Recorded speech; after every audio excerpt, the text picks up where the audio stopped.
Floc, c'est toujours un plaisir de vous revoir, fût-ce par écran interposé, parce que c'est chaque fois soit l'occasion de revoir un livre que vous publiez, soit de pouvoir échanger sur une exposition ou échanger sur votre travail.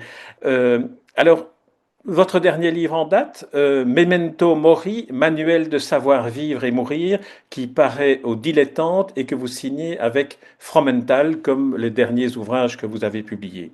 Alors, ma première question est sur le titre Memento Mori. On peut le traduire de deux manières. Quelle est celle que vous préférez? Souviens-toi que tu es mortel ou bien souviens-toi que tu es en train de mourir? Non, non, mortel, c'est mortel, c'est suffisant. Mais je n'aurais certainement même pas pris ce titre tout seul. Il fallait absolument qu'il soit accompagné de ce sous-titre qui est Manuel de donc savoir-vivre. Et de et savoir mourir. mourir. Et de savoir mourir. Voilà. Tout à fait. Là, tout est dit. Curieusement, c'est plus le sous-titre qui dit la chose. Memento Mori est là pour la joliesse, parce que c'est joli, et parce que c'est un vrai titre. Mais je pense que les gens ne s'arrêteraient pas simplement euh, à cause de ce titre-là. Ce qui les interpelle, c'est évidemment le sous-titre. Alors, Floc, comment est né le besoin, non pas le projet, mais le besoin de revenir dans les pastiches de Life sur ce que finalement vous aviez déjà exploré à deux reprises, dans un premier volume qui s'appelait Life, dans un deuxième High Life, et ici Life After Life. Pourquoi revenir? Oui. Est-ce que c'est Je le montre parce que c'était des petits livres à absolument, l'époque. avec là Elvis Presley qui revient dans celui-ci. Et Absolument, est-ce oui. que c'est parce que c'est un sujet qui vous hantait même inconsciemment au début de votre travail et de faire paraître les premiers volumes? Ou est-ce que c'est parce que vous sentiez que vous aviez aujourd'hui une approche plus mûre d'un sujet comme celui-là?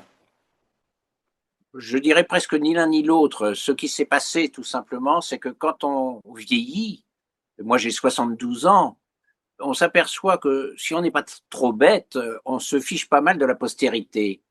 Mais à côté de cela, on, on a un curieux besoin qui est celui de bien ranger ses tiroirs, euh, ranger ses affaires, vous voyez, pour pas laisser un fourbi incohérent derrière nous. Je l'avais déjà fait, souvenez-vous, à l'époque, quand j'ai fait le Blake et Mortimer, très vite après, j'ai fait un portfolio qui s'appelait RIP Britannia, où j'enterrais ma Grande-Bretagne idéale. Et, et voilà, donc je fermais quelque chose. Eh bien, on a toujours cette envie-là.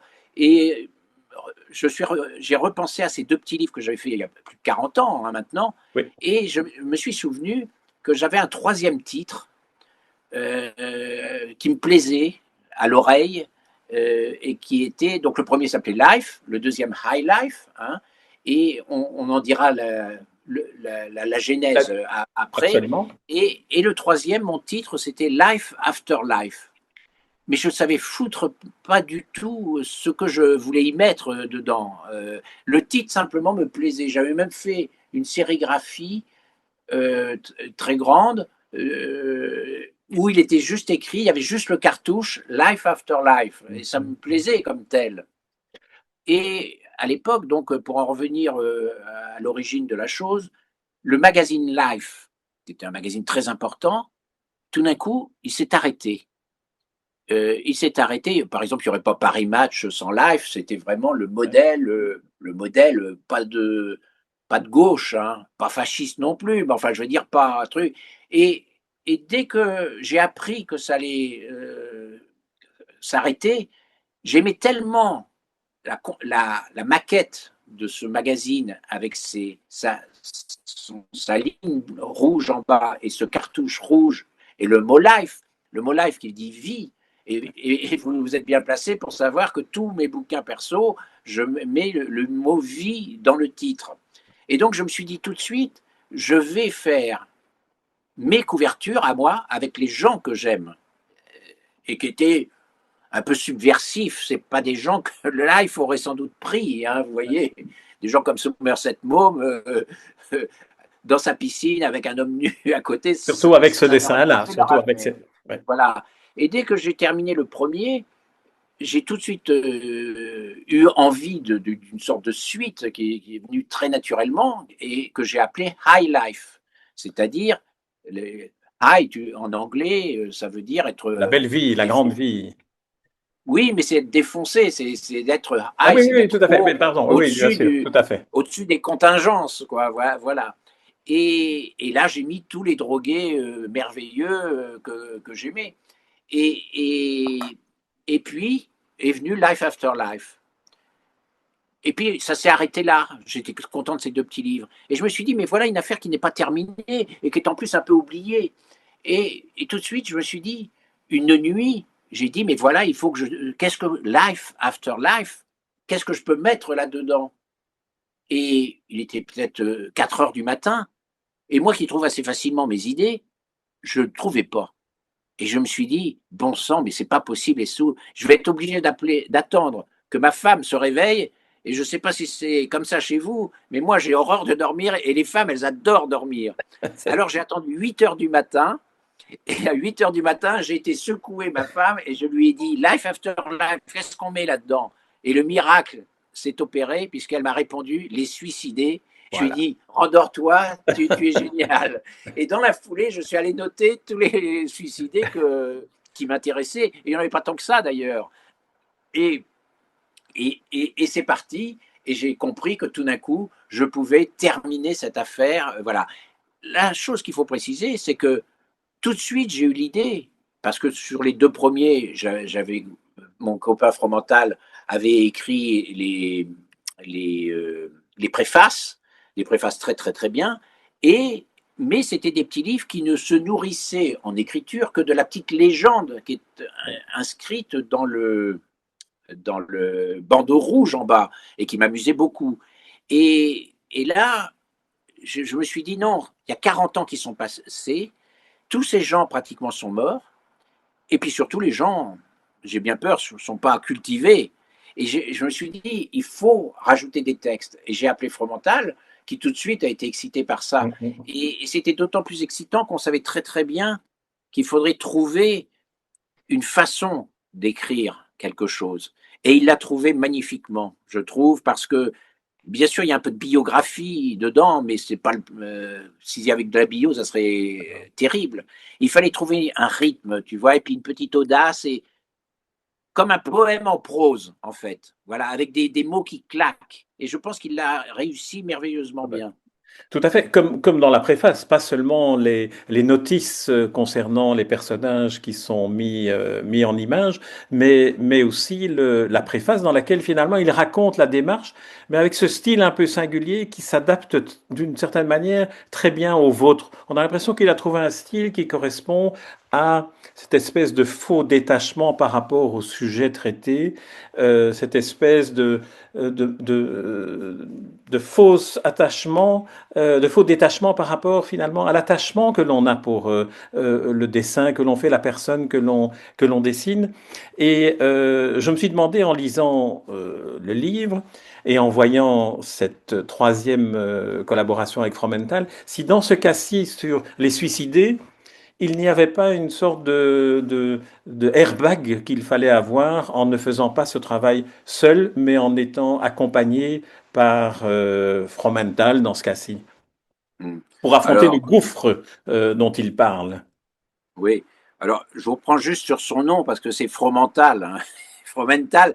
Non, mais c'est bien. Je me souviens C'est que belge, c'est belge, c'est belge. ah oui, non, encore mieux, je me souviens que Villemin, le dessinateur, lui avait dédicacé un jour quelque chose, il avait écrit Art, Fromental, et il avait dessiné des camps de concentration, Ah, avec la ah, fumée qui sortait. ah, ah. Délicat, Non, délicat. non, là Non, c'est l'accent belge et flamand qui bon, revient là. oui, très bien, vous avez raison. Et Fromental, en l'occurrence, non, je pense que de toute façon, je l'aurais fait, mais pour moi, vous savez que j'ai fait donc Blake et Mortimer avec Fromental.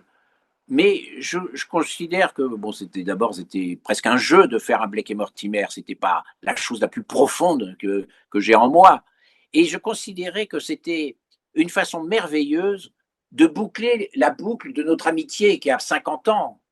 Et parce que ces choses-là, on les a faites il y a très très longtemps, les deux autres, plus de 40 ans. On a une amitié de 50 ans, nous, pratiquement. Et je trouvais que c'était merveilleux de terminer, de finir par un livre qui ne trahissait pas nos grandes espérances de jeunesse. Ouais, Voilà, ouais, ouais, ouais. oh, ça nous démontrait qu'on était resté fidèle à ça et qu'on ne s'était pas embourgeoisé plus que ça. C'est Si vrai. on s'est embourgeoisé, pour moi, pour le décor, parce que je préfère le confort, mais pour le reste, pour l'esprit, je ne pense pas qu'on se soit embourgeoisé et j'espère que ce livre en est la preuve. Comme on va être interrompu à un moment donné dans cet enregistrement, j'aimerais qu'on commence par la troisième partie du volume, Life After Life, qui est ce qui est nouveau par rapport aux deux premiers, en commençant par la citation qui est en exergue de chacune des trois parties. Celle-ci est d'André Malraux. On ne se tue jamais que pour exister. Est-ce que c'est ça le sens du suicide pour vous ou à travers ces personnages? Alors, je dirais ceci, c'est que on pourrait penser qu'il y a 3 chapitres et moi je considère que c'est à peu près la même chose. En fait, ça parle de gens qui ne se satisfont pas de la vie, qui en veulent plus. Voilà. Il y a un mot que j'aime beaucoup qui dit: «L'art est la preuve que la vie ne suffit pas». Et c'est des gens qui ont besoin de plus. Certainement, ce sont des gens déraisonnables, mais pour moi, c'est ces gens-là qui font avancer le monde. Je me souviens que Georges Bernard Shaw disait: l'homme raisonnable s'adapte au monde. L'homme déraisonnable veut que le monde s'adapte à Ouais, lui. ouais, ouais. Donc, tout progrès vient de l'homme déraisonnable parce qu'il change le monde, voilà. Et ce sont des gens qui sont comme ça, qui sont. Et forcément, je m'y retrouve un petit peu parce que moi, je suis un outsider d'une certaine façon. J'ai toujours été. Je veux dire, je n'ai pas. Je, je, je, je suis. Je ne suis dans aucune. Je suis plutôt dans la première catégorie puisque je suis encore vivant. Mais Oui. je veux dire, Et que j'ai vous n'avez pas touché. d'intention suicidaire, j'espère. Non, j'ai touché aussi à des choses La conscience qui, altérée, comme vous dites, ou comme voilà, dit Fromental. Voilà, vous avez exploré. j'ai connu ça, bien sûr, Voilà. j'ai connu ça. Et le suicide, je ne dis pas que c'est mon programme, mais je veux dire que c'est, vous avez raison, me rapprochant de la fin, c'est une chose à laquelle on pense quand on se dit qu'on voudrait en terminer dignement, en tout Ouais. cas, et pas comme en pleine déchéance, vous voyez. Mhm. Donc, c'est un sujet qui m'intéresse. Pourquoi? Bah, moi, je suis un mécréant. Et donc, je considère que l'homme doit décider de sa vie. Et je ne suis pas impressionné par le fait qu'on puisse dire si vous vous suicidez, vous n'irez pas au paradis. Ça ne m'impressionne pas beaucoup, cette affaire-là. Non, je considère que c'est du ressort et de la décision d'un honnête homme de le faire ou de ne pas le faire. Voilà, ça me paraît. Je ne dis pas que c'est une élégance, mais c'est pas loin d'en être Mhm. une, souvent. Oui, c'est Les une. gens qui se suicident sont souvent plus intelligents, sont souvent des gens intelligents. Ça arrive beaucoup chez les jeunes, vous voyez, c'est des gens qui se disent non, je ne peux pas me taper ça, je ne peux pas souffrir de cette façon-là. Voilà, je ne peux pas voir autant de laideur et tout ça. Ils sont écorchés vifs, en fait. Alors, parmi ceux que vous avez choisi d'aborder dans cette troisième partie, donc la partie Life After Life, la partie consacrée au suicide, il y en a, on ne pourra pas les évoquer tous, mais il y en a un sur lequel j'aimerais que vous évoquiez davantage ce que vous avez souhaité exprimer, c'est Romain Gary qui a une sorte de... comme s'il s'était suicidé deux fois par le fait même qu'il a eu deux identités. Et il a une sorte de vertige comme ça qui l'inspire lorsqu'on l'aborde son destin. Oui, alors, Romain Gary, euh,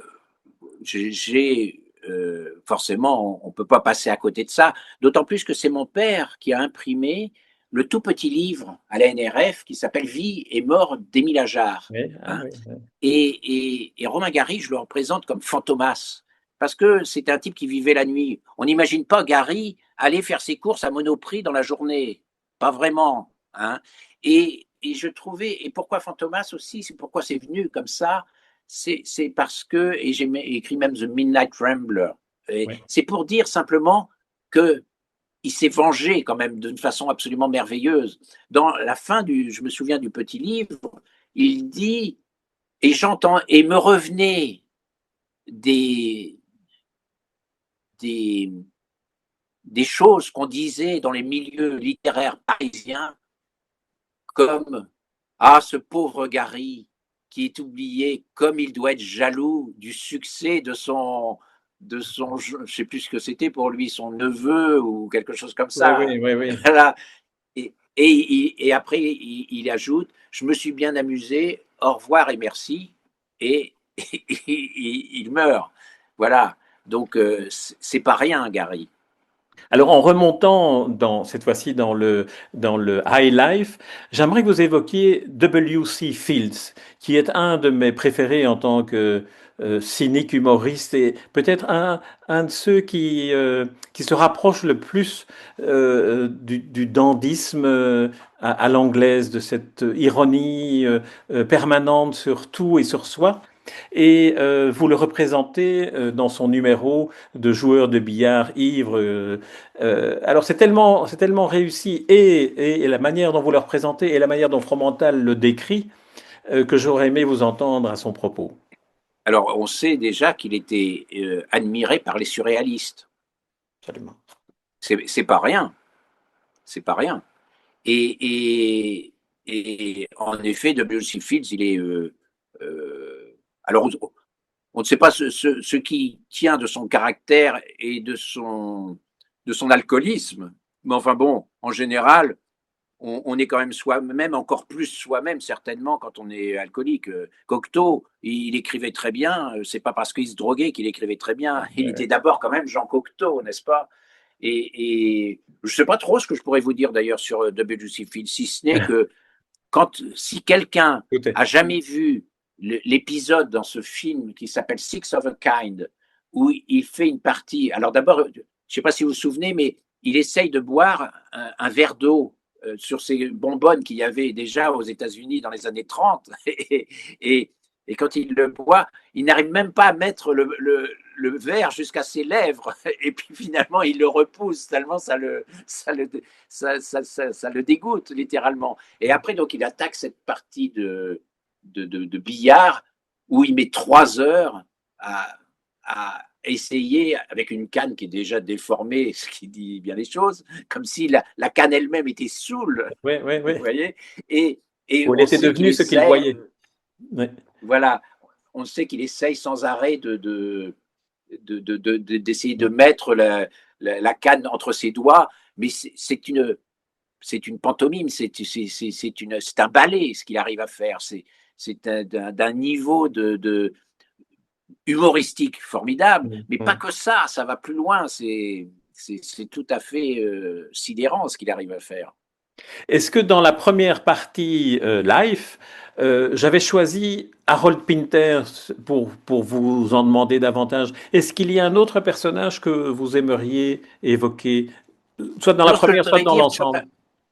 oui, ce que je voudrais dire sur la partie life, c'est que j'ai changé énormément par rapport à mes premiers choix d'il y a 40 ans. Euh, Tout High Life, je l'ai gardé in extenso. J'ai changé des dessins, j'ai changé des têtes, parce qu'il faut que vous sachiez une chose, c'est qu'à l'époque, quand on voulait dessiner quelqu'un comme Crumb ou quelqu'un d'autre, on n'avait pratiquement pas de documents. C'était très difficile de trouver des documents à ce moment-là. Et aujourd'hui, on n'a que l'embarras du choix. Donc ça change la donne énormément, vous voyez. Donc j'ai tout changé, mais je n'ai rien changé de mes choix de cette époque-là. Dans Life, par contre, je me suis dit non, vraiment, je suis une autre personne et j'ai voulu revoir la chose totalement. Peut-être que j'en ai gardé 5 ou 6 des titans hein, quand même, comme Hitchcock, comme je ne sais plus qui. Oui, Hitchcock est un peu Dont, Hitchcock est un peu la figure emblématique de cette série. Quand on l'évoque, quand on en parle, on a le live avec le Hitchcock qui revient très souvent dans les illustrations qu'on en Oui, donne. mais c'est pas par hasard parce que figurez-vous que avant même que je ne fasse ces petits livres, la première chose que j'avais faite et qui avait été éditée et très très bien vendue d'ailleurs à l'époque, c'était une sérigraphie de Hitchcock comme une couverture de Life, Ah oui. ce dessin-là en grand. D'accord. Voilà. Et c'est après que j'ai eu l'envie de faire. Et pour en revenir, Harold Pinter était déjà dans la première partie Ouais.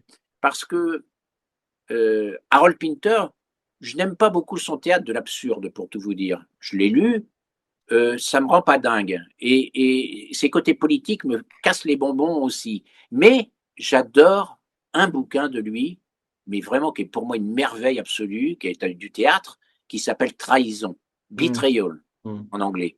Et ça, je ne veux pas le gâcher pour les gens qui ne l'auraient pas lu, c'est une mise en abîme. Comme vous savez bien que je n'ai fait pratiquement que ça dans mon œuvre en bande dessinée. Et c'est une mise en abîme à rebours et vraiment magnifique. Et en plus dans le monde de l'édition, ce qui n'est Ouais, pas ouais. pour nous déplaire, n'est-ce pas? Et en plus, Et, et, le et, dessin, et, et j'ai eu donc cette ouais, idée de ce dessin qui est pour moi un tour de force d'arriver à faire une image dans l'image dans ouais, l'image. ouais, ouais, Et c'est quelque chose que j'adore. Dans la première version, c'était des couvertures souvent qui étaient en noir et blanc, en gris, avec des gris, ouais, ouais, comme c'était. Et là, j'ai tout mis en couleur. Et c'était très amusant de ouais. le refaire comme ça. Oui, pour ceux qui n'ont pas le livre sous les yeux, Harold Pinter est assis, il lit un live dont la couverture est lui-même en train de le lire, et c'est la mise en abîme parfaite. Oui, je ne sais pas si ça Non, sert à quelque chose de le montrer comme ça, mais attendez. non, non, On perd je du le temps. montrerai, je le mettrai en image dans À la bonne dans heure. la À la version. bonne heure. Euh, Oui. alors, les exergues que vous avez choisis, il y en a un de Graham Greene, un de Duras de Marguerite Duras sur l'alcool. J'ai lu celui de Malraux. Comment se fait le choix des exergues? Est-ce que c'est votre complice Jean-Luc Fromental, puisque c'est la partie littéraire, je dirais, ou est-ce que c'est vous qui avez en présence à l'esprit En, en ces exergues? l'occurrence, en l'occurrence, j'ai trouvé les trois. Et les trois, je les ai choisis. Euh, et la deuxième de Marguerite Duras, curieusement, était déjà dans la préface qu'avait écrite Fromental pour High Life. Sauf que sa préface était formidable, mais ça, c'est quelque chose qui était cité plus longuement d'ailleurs. Et vous savez où moi, Flock, je l'avais trouvé, cette phrase-là, Non. dans Elle, le magazine Ah, Elle, où elle avait donné une interview et elle disait cette chose incroyable. Elle disait: Je ne suis plus alcoolique, mais je ne bois plus, mais je suis encore alcoolique. Je ne dirai jamais du mal de l'alcool parce qu'on peut se passer de tout, même de Dieu, avec l'alcool. C'était tellement fantastique que je l'avais donné à Fromental pour qu'il le rajoute à son texte. Il ajoutait d'ailleurs, même si Dieu est alcool, quelque chose comme ça à la fin. oui, oui, oui, Et oui. donc, non, en l'occurrence, et la première que j'aime beaucoup, je l'avais déjà utilisée parce qu'elle n'est pas très connue, celle de Graham Greene. Je l'avais utilisée, je pense, dans mon livre qui s'appelait Les Chroniques d'Oliver Alban. Je vais Je lire, trouvais, voilà, je je vais lire trouve, celle de Graham Greene comme ça. Euh, oui, très bien. parfois, je me demande comment ceux qui n'écrivent, ne composent ni ne peignent parviennent à échapper à la folie inhérente à la condition humaine. C'est un peu ce que vous disiez au début, que ce sont ceux-là qui changent le monde au lieu de le subir. Exactement. C'est peut-être la phrase, et c'est pas par hasard que je la réutilise là, parce que c'est peut-être la phrase qui résume le mieux le tout, et cette, pour moi, impossibilité de vivre sans l'art. Je préférais certainement, on dit, bien sûr que je n'ai pas envie de me suicider, mais parce que justement, j'ai ces armes à ma disposition, mais je ne les aurais pas. Et si je devais vivre dans cette vie triviale, certainement que je me Ouais. suiciderais. Oui, ça Et, m'intéresse pas. Je garde un souvenir toujours très lumineux des volumes que vous avez consacrés à la vie, la femme de ma vie, la belle vie. Il y a quelque chose qui se trouvait dans cette approche-là du monde qu'on ne retrouve plus ici, ou alors je ne l'ai pas perçu. Non, en effet, c'est un livre qui est vraiment différent de ce que je fais d'habitude. Vous voyez, c'est assez bizarre d'ailleurs d'avoir fait, d'être retourné 40 ans en arrière. Heureusement que mon dessin le permettait, parce qu'on aurait pu considérer que je ne pense pas avoir été terriblement équilibré dans ma vie, mais voilà une preuve d'équilibre, puisque Oui. mon dessin, je l'ai. Alors, certains diront, mais il n'a pas évolué. Non, je pense que déjà, dès le début, j'avais l'intention d'épurer le dessin. Vous voyez, c'était au tout début de ce qu'on a appelé après la ligne claire, mais c'était il y a très très longtemps. Et certainement que je ne sais plus quelle était votre question. Je l'ai oublié, donc la question est moins importante que la réponse dans ce Non, mais cas-ci. pour dire simplement que il est évident que je ne On pourrais pas. comparait les anciens, les livres sur la vie et celui-ci. Oui, c'est ça. Il est certain que ce n'est pas un livre. Mais même, vous savez, même dans la proposition graphique de mes images, Mm. la personne qui fait. Il a fallu que je redevienne la personne que j'étais il y a 20 ans. Si vous regardez mes petits livres sur mes 3 décennies anglaises préférées, Oui, j'ai fait des personnages, c'est très, avec l'âge, on devient très hiératique. Vous voyez, il y a ces personnages-là qui sont, et puis oui, c'est comme ça et c'est pas autrement. Et là, je me suis rendu compte que la jeunesse a ses défauts parce que quand on est jeune, on fait ce qu'on peut, et quand on est vieux, on fait ce qu'on veut. Enfin, je parle d'art, hein, oui, oui. pas en sexualité, hein, on se comprend. Et, et, et, et donc, il a Mm. fallu que je revienne à ça. Et ça m'a beaucoup intéressé parce que j'ai trouvé que quand on est jeune, il y a beaucoup de rythme. Et c'est peut-être un Mm. rythme même qu'on perd. Et ça m'a rappelé cette chose-ci, si vous me le permettez, cette petite anecdote, qui est racontée d'ailleurs très très bien par Steven Spielberg dans un documentaire de Peter Bogdanovich sur le grand John Ford. Il Oui. paraît qu'il l'a utilisé dans un de son dernier film, mais j'ai vu l'extrait, c'est horrible. Alors que quand il la raconte très très bien. Mm. Et il raconte qu'un jour, il voulait faire du cinéma et à 15 ans, et son père lui dit qu'il a un ami qui travaille Paramount ou je ne sais pas quel studio, et il va voir cet ami, et cet ami lui dit: oh non, mais moi je suis producteur de télévision, c'est pas ça que ça m'intéresse, il faudrait que tu vois John Ford. Il a son bungalow là-bas, tente ta chance. Il y va, John Ford n'est pas là, et, et la secrétaire l'attend, et quand il arrive, il dit et qu'il avait l'air d'un big game hunter, c'est-à-dire un chasseur de grosses proies en Afrique. Vous voyez, Ouais, le ouais, ouais. chapeau, tout comme ça, hallucinant. Et là, il lui donne 1 minute. Donc il rentre dans son bureau et il lui dit, l'autre essaye de bafouiller, oui, je rêve de faire du cinéma et tout. Oui, je m'en fous. Il lui dit, regarde ce mur-là. Sur le mur, il avait toute une série de petites peintures de Remington, un des, un des 2 plus grands dessinateurs du Far West. Voilà. Mm. Et il lui dit, mets-toi devant le premier et dis-moi ce que tu vois. Et le petit Spielberg de 15 ans dit, bah, je vois un cow-boy et puis un Indien. Mais non, je m'en fiche, dis-moi où est le, la ligne d'horizon. Et alors il dit, eh ben, elle est au 1/3 en bas. Passe au deuxième. Où est la ligne d'horizon? Ah, 1/3 en haut. Et la troisième et tout. Et il lui dit, bon, eh ben, si tu as compris qu'on n'est pas obligé de foutre la ligne d'horizon en plein milieu de l'écran, tu feras peut-être pas un mauvais metteur en scène. Ouais, Allez, ouais. maintenant, dégage. Et là, il est parti là-dessus. Eh bien, c'est exactement ça que j'ai ressenti pour mes dessins. Je me suis dit, Ouais. c'est marrant. J'étais jeune et bête, mais n'empêche que j'avais une grande liberté qui était peut-être ce que je pouvais faire. Peut-être que c'était que des peu de possibilités, donner en fait des grandes possibilités, et des grandes possibilités que j'ai fini par oublier et qui ont fini par disparaître par hiératisme, vous voyez, voilà. Et j'étais très content. Et si vous regardez bien toutes ces images, justement, elles sont un petit peu comme dans l'histoire que je vous ai racontée, elles Oui, sont très en mouvement.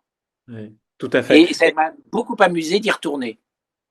Est-ce que y retourner est un signe d'un besoin de la nostalgie, de revenir, de réessayer ce qu'on était, ou simplement c'est l'inspiration de ce sujet-là, Life After Life, qui conduit Alors, je ne sais pas si c'est la nostalgie, il y en a, hein, quand on vieillit, de la nostalgie, il y en a, mais c'est plutôt que toute ma vie, de toute façon, la personne que j'ai le plus copiée, c'est moi-même. Ouais, J'ai toujours eu besoin d'améliorer, de ouais, refaire, ou de faire des choses dont je savais qu'elles ne bougeraient pas parce qu'elles étaient bien. Je parle de mon vol de mouette pour René, vous ouais, voyez. ouais, J'ai ouais, fait ouais, un ouais. vol de Ah mouette ouais, sur les ah ouais, affiches que je trouvais ah parfait. ouais, Depuis, vous pouvez regarder la bande dessinée Black et Mortimer au-dessus de New York, c'est le même vol de mouette. ouais, Parce ouais, que je me ouais. dis, pourquoi j'en ferai un autre? Vous voyez, ça ne m'intéresse pas de chercher autre chose. Et donc, j'ai toujours essayé d'améliorer, ça Ouais, c'est sûr. ouais, ouais. Mais là, non, il fallait vraiment finir le travail. Voilà. Mm, mm. Et vous savez, tout simplement, pour un mot un petit peu bêta, pour être en paix. Oui, oui, C'est ça, vieillir et avec l'approche j'espère dans longtemps, mais de la mort. Je veux dire, vous savez que je fais un bouquin en ce moment qui s'appelle Fin de vie aussi, qui parle de tout ça. ouais, ouais. Et donc, fin de vie, forcément, ça sera plus comme mes autres livres. Mais celui-ci, c'est un livre presque un peu plus sérieux, vous voyez, Mm, mais que mm. je ne voulais d'ailleurs, vous savez, il y a eu un tirage de tête qui est sorti en décembre, curieusement avant, parce que c'était Noël. Et tiré à 180, et c'est un grand livre, un beau livre, hein, et celui-ci, j'ai voulu qu'il soit petit comme Ouais, ça. ouais. Je voulais que ça soit comme un bréviaire, vous voyez, Mm, mm. que vous puissiez l'avoir avec vous et le relire facilement. Je ne voulais pas que ça soit un grand livre respectable. Je voulais que ça soit quelque chose qu'on attrape vite, qu'on le relise facilement, parce que je trouve que les textes s'y prêtent, et qu'on relise, qu'on regarde de nouveau mes Mm, mm, dessins, mm, vous mm. voyez, et Et que ça puis soit c'est une un, chose jolie. Parce que si vous y regardez bien, c'est des choix du cœur. mm, Je mm. vise pas l'exhaustivité, vous voyez, dans les drogués, dans les suicidés ou dans les autres. Je fais que ce que j'ai envie de faire. Pour revenir aux 40 ans de distance entre le premier et celui-ci, il y a aussi, me semble-t-il, cette appétence à vouloir faire découvrir des noms qui sont tombés dans l'oubli. Parce qu'un des avantages de ce livre, c'est que on l'ouvre, on regarde, et puis pour les générations qui ne sont pas les nôtres, mais qui sont plus jeunes, il y a une piqûre de curiosité qui leur est insufflée, à se dire, tiens, j'ai envie d'aller voir sur Internet qui est un tel et un tel dont vous faites le portrait et dont Fromental décrit le destin. Bien sûr, mais cette tentation-là est un peu gênante, mais parce que je suis trop égoïste pour être pédagogue. Hein, on sait très bien que je suis le pire pédagogue du monde.